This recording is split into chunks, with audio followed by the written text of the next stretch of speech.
আল্লাহর নবী বলেন যখন রমজানুল মুবারকের যখন প্রথম রজনী শুরু হয়ে যায় আল্লাহর রিদওয়ান ফেরেশতাকে বলেন ও জান্নাতের ফেরেশতা ও জান্নাতের দারোয়ান জান্নাতের যত দরজা আছে সবগুলো খুলে দাও কারণ এই রমজানুল মাসের সম্মানে এই রমজানুল মুবারকের ইজ্জতের কারণে আমি আল্লাহ আযাব বন্ধ করে দিলাম আমি আল্লাহ আযাব দেব না আমি আল্লাহ আযাব বন্ধ করে দিলাম এই জন্য নবীর উম্মতের দল আল্লাহ তাআলা ফেরেশতাদেরকে ও ফেরেশতারা শয়তানকে বন্দী করো এই রমজানুল মুবারকে আল্লাহ শয়তানদেরকে বন্দী করেন জাহান্নামের দরজাকে বন্ধ করে দেন জান্নাতের দরজাকে আল্লাহ খুলে দেন এই জন্য এই রহমতের মাস বড় বরকতের মাস আল্লাহর কাছে যদি কোনো বান্দা যদি গুনার জন্য যদি কান্না করতে পারে আল্লাহর কাছে এই রমজানুল মুবারকে তাহাজ্জুদের নামাজ পড়ে যখন কান্না করবে আল্লাহ বলেন ওই বান্দা জীবনে যতগুলো গুনাহ করেছে যতগুলো অন্যায় করেছে আমি আল্লাহ সবগুলো গুনাহগুলোকে আমি আল্লাহ সবগুলো গুনাহগুলোকে আমি আল্লাহ ক্ষমা করে দেন নেক দ্বারা পরিপূর্ণ করে জুড়ে বলেন সুবহানাল্লাহ সুবহানাল্লাহ এই জন্য নবীর উম্মতের দল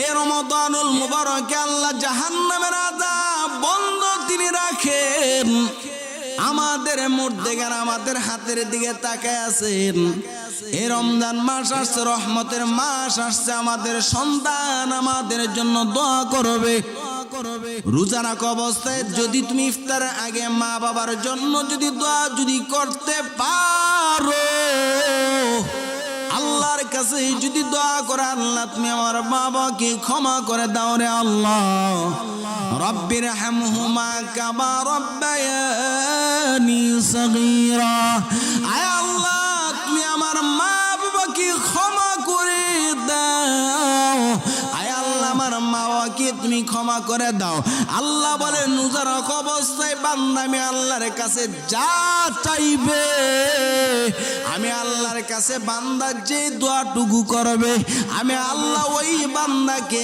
জীবনের সমস্ত দোয়াগুলোকে আমি আল্লাহ কবুল আর মঞ্জুর করে নেই এই জন্য নবীর উম্মতের দল এই রোজাদারের জন্য আল্লাহ রহমতের ফেরেশতারা আল্লাহর কাছে দোয়া করতে থাকেন আল্লাহ তোমার বান্দাকে তুমি ক্ষমা করে দাও আল্লাহ তোমার বান্দা সারাদিন পর্যন্ত অনাহারে থেকেছে আল্লাহ তোমার বান্দা ইচ্ছে করলে ঘরের দরজা বন্ধ করে খাবার খাইতে পারো তো কিন্তু তোমাকে বই করে তোমার বান্দা খাবার খায় না রে আল্লাহ আয় আল্লাহ তোমার বান্দা যখন গোসলের সময় গোসল দিতে যায় তোমার বান্দা দুইটা কানের ছিদ্রের মধ্যে দুইটা আঙ্গুল ঢুকে রাখছে যাতে পানি না ঢুকতে পারে আল্লাহ তাআলা বলে ও ফেরেশতারা আমার বান্দার দিকে তাকায়া দেখ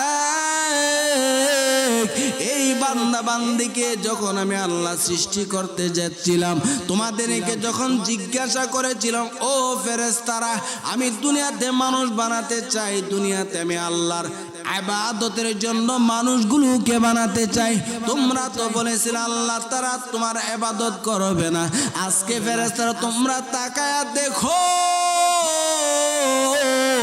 আমার বান্দা সেহরি থেকে নিয়ে ইফতারের আগ পর্যন্ত এক ফুটা পানিও বান্দা খাবার খায় নাই এক ফুটা পানি পর্যন্ত বান্দা খায় নাই ও ফেরেশতারা তোমরা সাক্ষ্য দেখো আমি আমার বান্দার উপরে খুশি হয়ে গেলাম বান্দার জীবনের গুনাহগুলো মাফ করে দিলাম এই জন্য নবীর উম্মতের দল আল্লাহ নবী বলেন আমার উম্মতের মধ্যে যারা রমজানুল মুবারক পাইলো কিন্তু জীবনের গুনাহ খাতা ক্ষমা করাতে পারে নাই জীবনের গুনার জন্য আল্লাহর কাছে মাফ পায় নাই এই রমজানুল মুবারকে আল্লাহর কাছে নিজেকে প্রিয় করাতে পারে নাই আল্লাহর রেজা বন্দি বান্দা হাসিল করতে পারে নাই, ওই উম্মত ধ্বংস হয়ে যাক।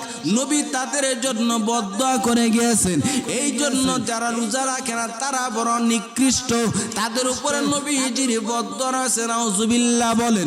নবী যাদের জন্য বদদোয়া করেছেন, আমার নবী বদদোয়া করতে দেরি, আমার আল্লাহ দোয়াটা কবুল করতে দেরি না।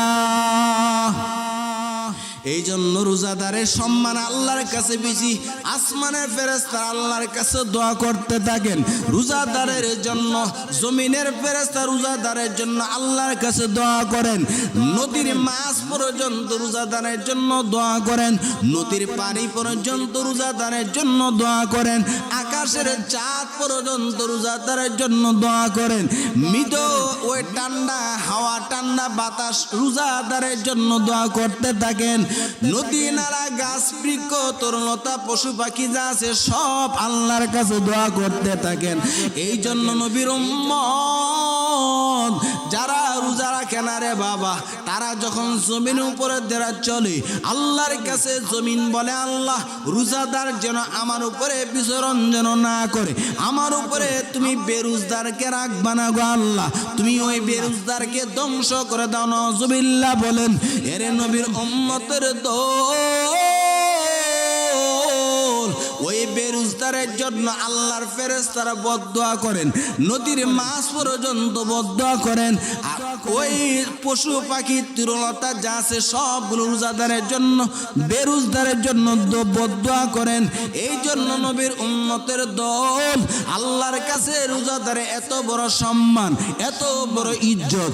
রোজাদারের মুখের দুর্গন্ধটা আমার আল্লাহর কাছে মেশকে আম্বরের গ্রানের চেয়ে বড় প্রিয়। সুবহানাল্লাহ। এই জন্য আল্লাহ বলেন, ইয়া আইয়ুহাল্লাযীনা আমানু কুতিবা আলাইকুমুস সিয়ামু কামা কুতিবা আলাল্লাযীনা মিন ক্বাবলিকুম। হে নবীর উম্মতের দল, আল্লাহ বলেন এই রোজাকে তোমাদের উপরে ফরজ করা হলো। এই ইমানদাররা তোমাদের উপর রোজাকে ফরজ করা হলো। তোমাদের পূর্ববর্তী যারা ছিল তাদের উপরে রোজাকে আমি আল্লাহ ফরজ করেছিলাম, লাআল্লাকুম তাত্তাকুন, যাতে করে তোমরা মুত্তাকি হইতে পারো। এই জন্য এই রমাদানুল মুবারক আসতেছে রে বাবা, আল্লাহর কাছে দোয়া করেন, আল্লাহ এই রমাদানুল মুবারক যদি জীবনের শেষ রমাদান হয়ে থাকে, আল্লাহ গত বছর অনেকে আমাদের মাঝে ছিল, এই বছরে কিন্তু অনেকেই নাই। আগামী বছর আমি আপনি থাকবো কিনারে বাবা সন্দেহ। এই জন্য আল্লাহর কাছে দোয়া করে, আল্লাহ এই রোজা যদি আমার জীবনের শেষ রোজা হয়ে থাকে রে আল্লাহ, দয়া করে আমাকে তুমি ক্ষমা করে দাও। আয় আল্লাহ, জীবনে যা করলাম অন্যায় করলাম, আল্লাহ জীবনে যা করেছি অপরাধ করেছি, আল্লাহ এই রমাদানুল মুবারকের খাতিরে তুমি আমাকে ক্ষমা করে দাও। আল্লাহ নবী বলেন, ওই রমাদানুল মুবারকে প্রত্যেকটা মিনিটে, রমাদানুল মুবারকে প্রত্যেকটা মিনিটে আল্লাহ তাআলা 10 লক্ষ জাহান্নামীকে আল্লাহ মাফ করে দেন।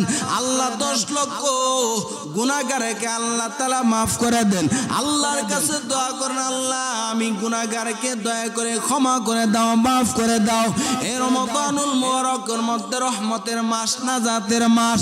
যদি বান্দা 30টি রোজা যদি আল্লাহর সন্তুষ্টির জন্য যদি বান্দা আদায় করতে পারে, 30 দিন যদি বান্দা নবীর সুন্নাত তারাবির নামাজ পড়তে পারে, 30 দিন যদি বান্দা কোরআন তেলাওয়াত করে খতম করতে পারে, নবীর উপরে দরুদ শরীফ পড়তে পারে, আল্লাহর পবিত্র কোরআন তেলাওয়াত করতে পারে, শাহরুর রমাদান আল্লাযী উনজিলা ফীহিল কোরআন, আল্লাহ তাআলা বলেন এই রমাদানুল মুবারক হলো কোরআন নাজিলের মাস। এই রমাদানুল মুবারক আমি আল্লাহ কোরআনকে নাজিল করেছি। অতএব এই রমাদানুল মুবারক বড় বরকতের মাস, রহমতের মাস, নাজাতের মাস, কোরআন নাজিলের মাস। এই মাসে যদি কেউ এক খতম কোরআন যদি খতম করতে পারে, আল্লাহ নবী বলেন 70টা কোরআন খতম করলে যে সওয়াব, আল্লাহ তাআলা ওই বান্দার আমলে সেই সওয়াব দান করে।